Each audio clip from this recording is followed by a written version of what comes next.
Okay, moving on to our second business item, presentation and discussion of the comp plan, our third touch.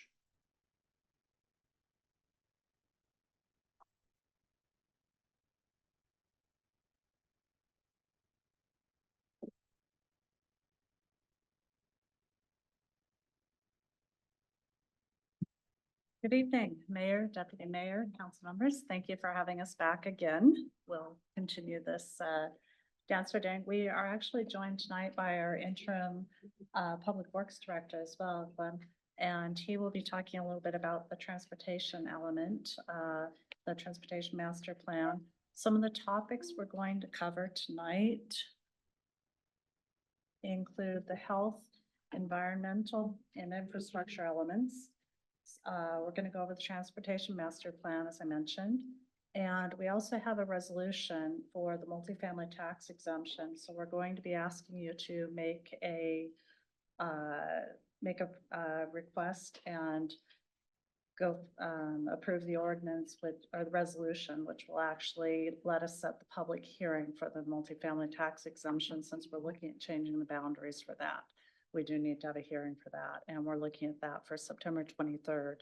And we're also going to be talking a little bit more about the urban center and responding to some of the questions that we had at our last session from the mayor regarding the boundaries of the urban center. So I'm going to go ahead and pass it on to Lisa, and we'll go from there. Thank you. First, under our category of health-related elements, we have the equity element. That is one that the city adopted in 2021 and is largely carried forward as it was. To add equity across the comprehensive plan, we added an equity value, and so each element is to respond to that value. And there weren't very many changes because that was a pretty new element and well done. We did move some other policies from other elements into that element around public engagement. The human services element is a new element that the city proposed. Colleen and Anya worked on that with our team. There's a vision statement proposed to support, fund, and advocate for human service agencies and programs working to better the lives of the community. There's a goal and multiple policies. We also brought in some of the strategies that the Human Services Commission worked on last fall. And there was a member of the Human Services Commission on the advisory committee for the comprehensive plan that was helpful in forming that element. And we did not receive much comment on it during the process, but praise for some of the activities identified as implementation that further support the housing element that we've reviewed in the prior meetings. Community health and well-being is a newly titled element. A lot of the goals and policies were already in the plan in different chapters. We consolidated and added to that health and well-being. The idea was to bring together goals and policies around healthy active living, access to food, social connection, and a healthy environment. And that would include things like the water quality, air quality, noise. So those goals and policies were brought together in this chapter. So we do get at parks and recreation access, healthy food access, limiting air and noise impacts, and strong and safe communities. We did get some comments from some state agencies to reinforce green infrastructure and things like that, but largely that element was well received. The other element that addresses the natural environment is sustainability and natural environment. And it brought together a number of policies that the city has worked on over the years around critical area protection, tree canopy, stormwater management, things of that nature. There were some updates and modifications. And we did receive some comments from the Department of Fish and Wildlife and Puget Sound Regional Council, largely reinforcing the concepts and the policies and trying to make some cross connections with, again, green infrastructure and other things. So it has information about ecosystems, environmental protection. It does cross-reference to climate change, which is a new element for the city. See if I can get there. The city passed a climate action plan, I believe in 2021, and then received a grant in 2022 or 2023 to develop a climate resiliency evaluation. And based on that, the team prepared a vulnerability assessment and a climate index. You'll see the map in the upper right that brought together information about heat islands, sea level rise, and other socioeconomic conditions. And a number of goals and policies are proposed, and this provides the city a baseline to the new requirements of HB 1181 that passed in the middle of or just after the city had received the grant. So the city's in a good position to use this as a platform, and then to do some further work. The city will be has till 2029 to do some additional work around greenhouse gas reduction and vehicle miles traveled reduction, and may choose to refine its policies at that point. We also provided the parks chapter of the plan that really just integrates your recently approved Parks Recreation Open Space Plan. We also have the utilities and capital facilities elements updated that our partner firm, Petit, assisted with. The capital facilities element policies are largely what you have in place with some updates. And we have an appendix that addresses the requirements to have a 6-year capital facility plan.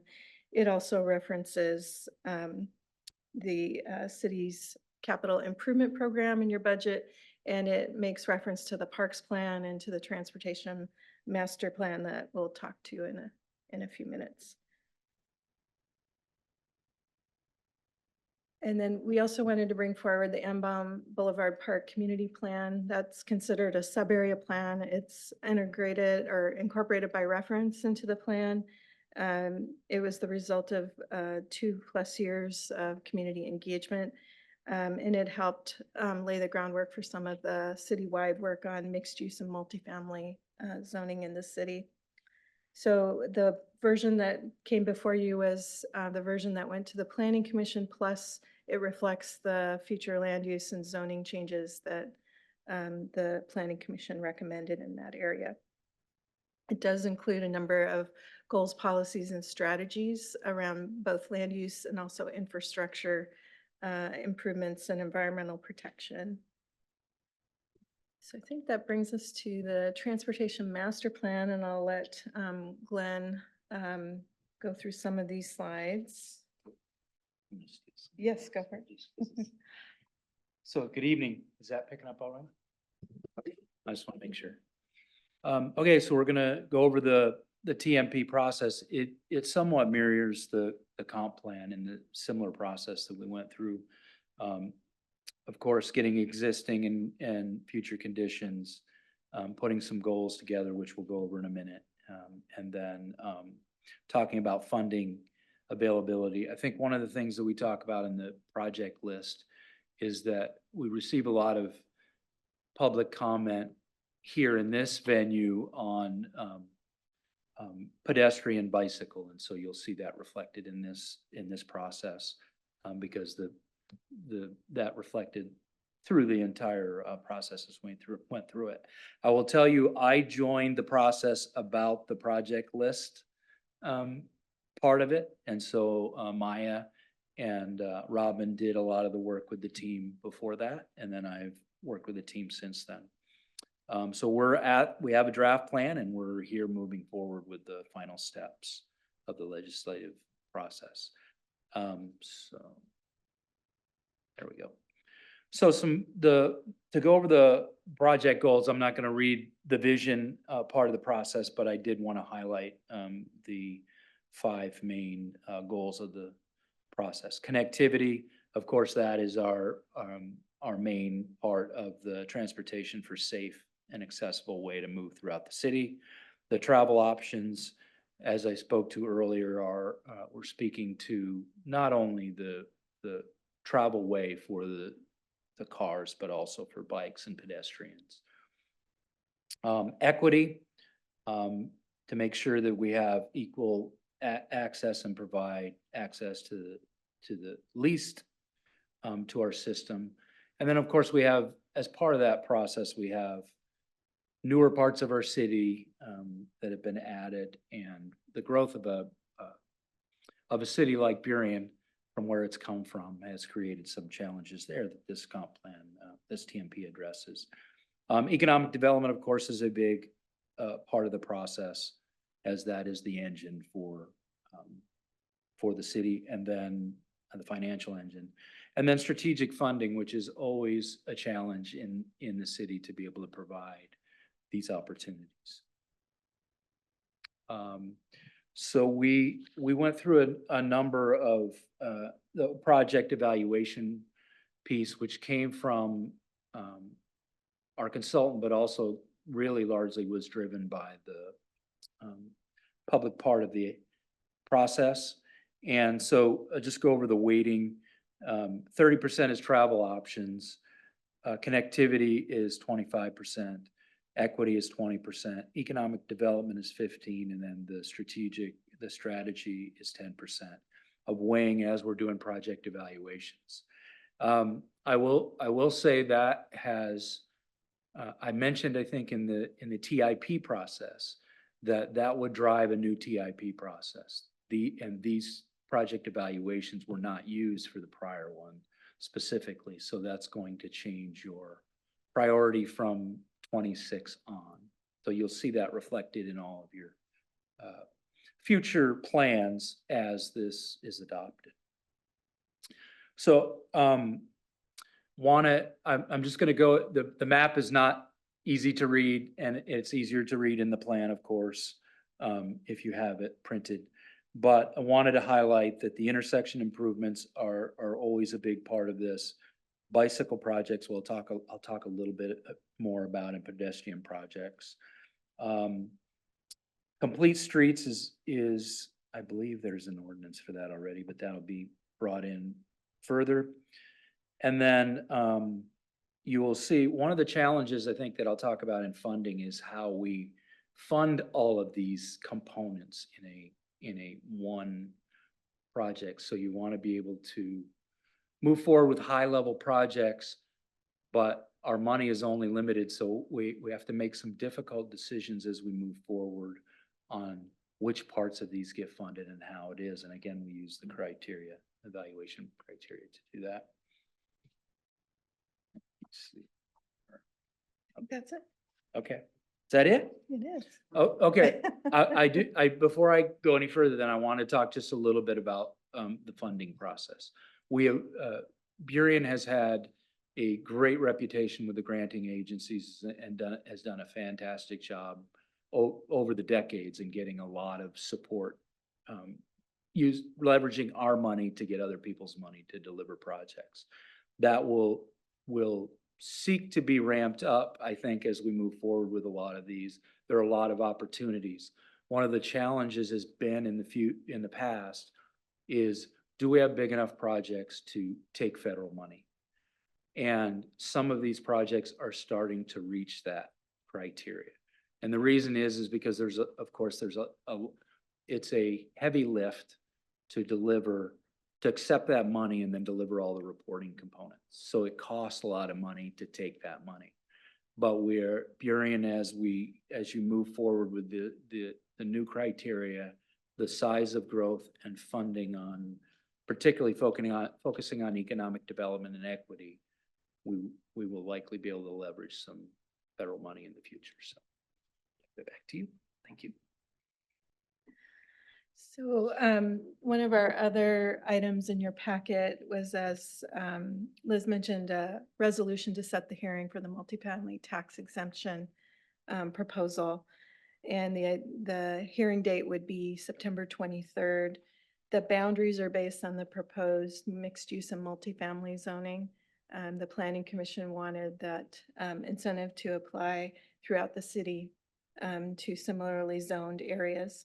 Our team identified some parcel corrections. They were putting those maps together for the Ambon Boulevard Park plan and realized there needed to be some boundary cleanups.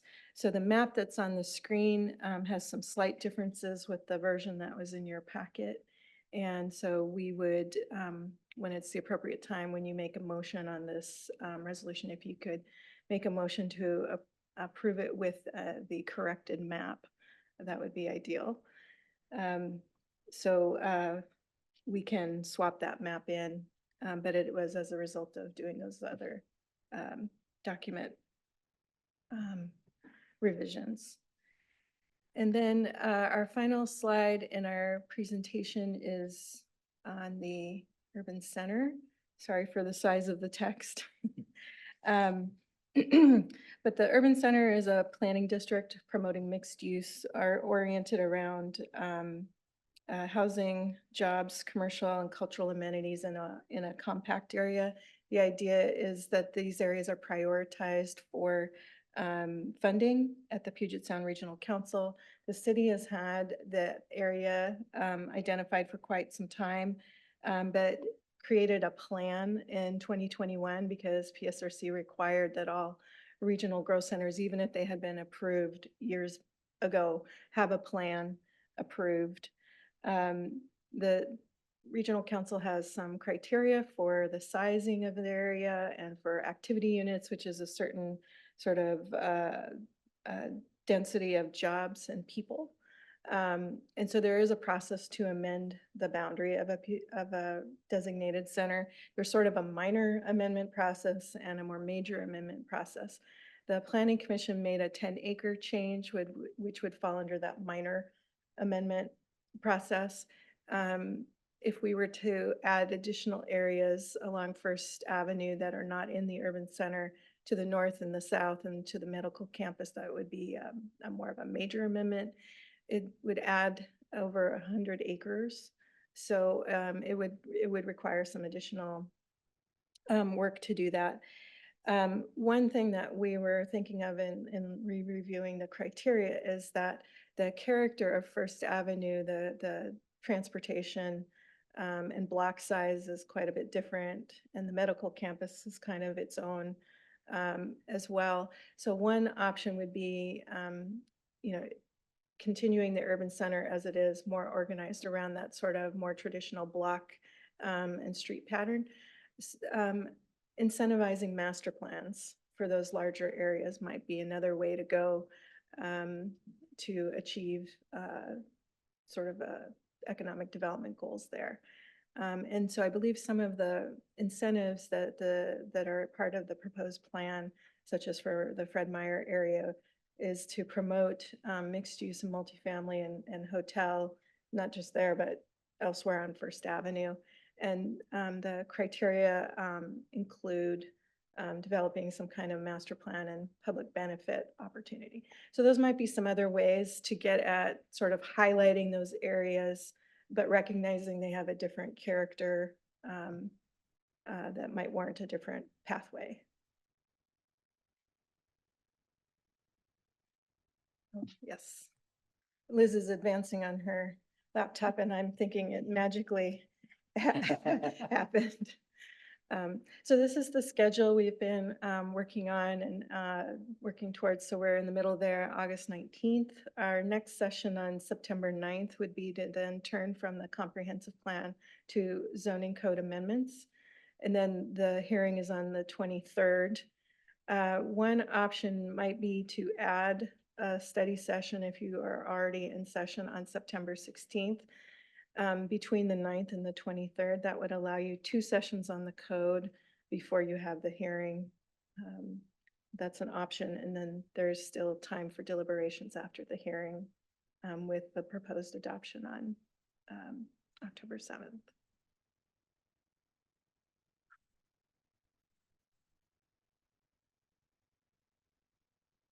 I think that's all for our presentation. So we're here to take any questions or thoughts that the council may have.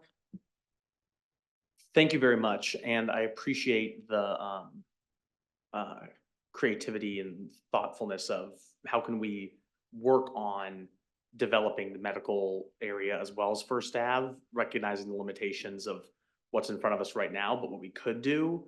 And I think I'm really interested in exploring that. And I'm probably gonna bring it up at the end of the meeting here because I just think it's a great idea. So,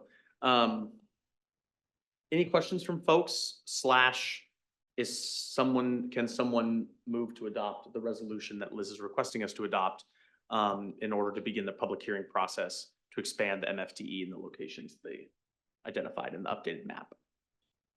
Did you raise your hand, Councilmember Mata? I was gonna make a motion, so move as you had. To do that? Okay.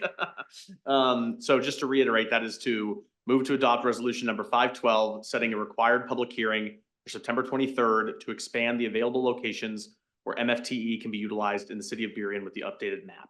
Okay, Councilmember Mata has moved that. Is there a second? I'll second. All right, there's multiple seconds. We'll give it to, well, it doesn't matter. Whoever. Any comments or questions?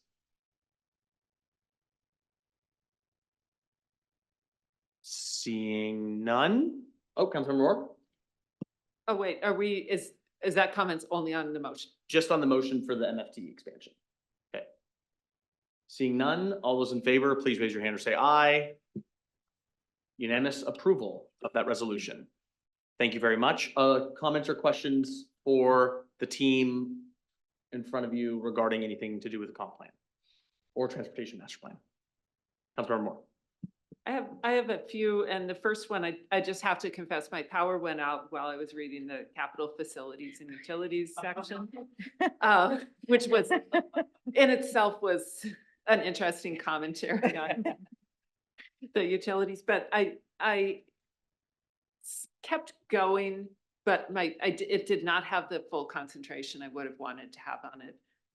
And I am a little baffled at how we meet our responsibilities towards assets that don't belong to the city and that are kind of external to, that should be partners, but it's not always clear how that partnership works. I'll offer a few things and then Glenn might add to that. The capital facilities plan is to address facilities necessary for development. So we have a city grouping of responsibilities around stormwater, transportation, parks. But that capital facilities appendix also, and the goals and policies in the plan also address schools, fire protection, water, sewer, all those things. So we try to show how those plans relate to the growth allocated to Burien, to show that there's been some connection. And there were conversations with some of our team and those providers and trying to gather even all of the water and sewer plans to see what was happening, for example. But I believe the city does coordinate through the development review process. That would be another way that they are notified. I don't know, Glenn and Liz, Sure. do you have others?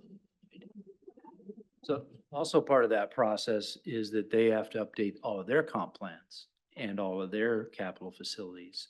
And they're required to provide that to us for comment. So we do actively review all of those every time they come up, and they have some additional plans, and we have a really good partnership with all of the utilities.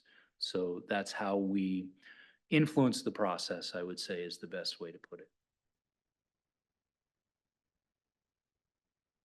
Thank you. The other question I had is how public hearings incorporate feedback from the hearings into planning. I've been through a lot of public hearing processes, and that part, I'm never quite sure what happens. So you show up and you give public testimony. Then what? We can describe the planning commission's process and the council could take a similar approach. The planning commission heard requests such as from, I think, the United Methodist Church to amend the proposed land use designation and future zoning to allow for additional mixed-use and permanent supportive housing. And so the Planning Commission considered that and made a proposed map change. That was also true in the Sunnydale area.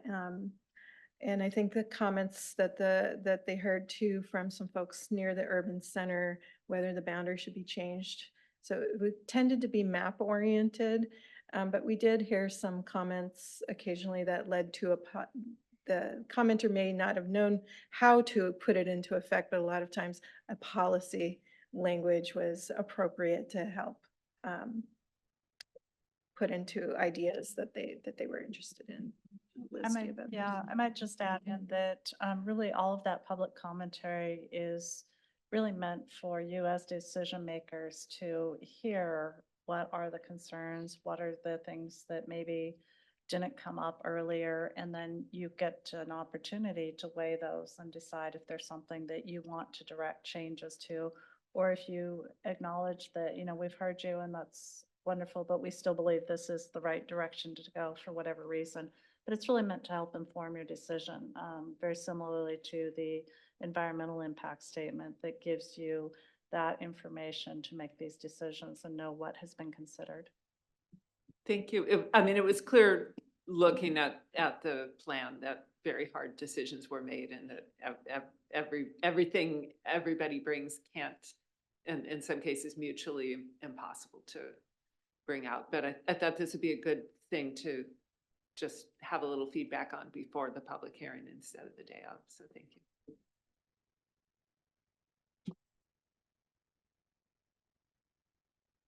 Okay. Thank you very much. Thank you. Thank you. Thank you. Okay, and moving on to the planning calendar. I know I have a couple things myself, but I'd like to see if anyone else has some additions. Here, I have one request for council. Council had previously considered ordinance 835 to address transitional housing, a specific type of housing type in Burien. Circumstances have changed since the ordinance was first considered and reviewed by the Planning Commission and introduced to council. The proposed ordinance spoke to only one specific type of housing that is governed by state law. In an effort to remain efficient, city staff recommend that council no longer consider ordinance 835 and instead allow staff and the Planning Commission to work on a new proposed ordinance that encompasses the many types of housing that is governed by state law and sets minimum requirements for municipalities. This effort would allow Burien to address all types of housing governed by state law in one heavy lift. If council is open to it, we could take that approach and work with community development and the Planning Commission. Are there a thumbs up for that? Okay, you got unanimous thumbs up. Thank you very much. Okay, so I have a couple things that I've brought up with, well, I have one thing that I brought up with the city manager, and then the other that was brought up to us tonight by Liz and Lisa on our comp plan. So the first is I'm wanting to see if there's council support to explore the public strip of land behind Highline frame that individual has reached out to be interested in purchase that public piece of property. And I'd like to see if there's interest in council exploring that purchase. Okay. Go ahead. Just point of clarification, Mhm. what is the Highline frame? It's a business on Ambom and 148th.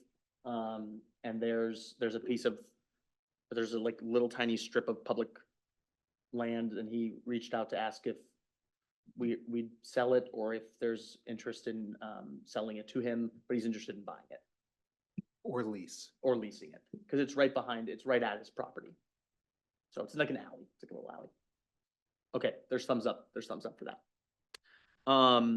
The second is what Liz and Lisa brought up to us, which is to begin consideration of work on a master plan of sorts or ideas on how to incorporate the medical campus areas and First Avenue in their own kind of economic development and improvement zones. So is there any thumbs up or questions or thumbs up? Okay. Jimmy, Thumbs up, okay, great. Thumbs up for that. I like that idea a lot. Thank you for bringing that up. Any other questions or additions?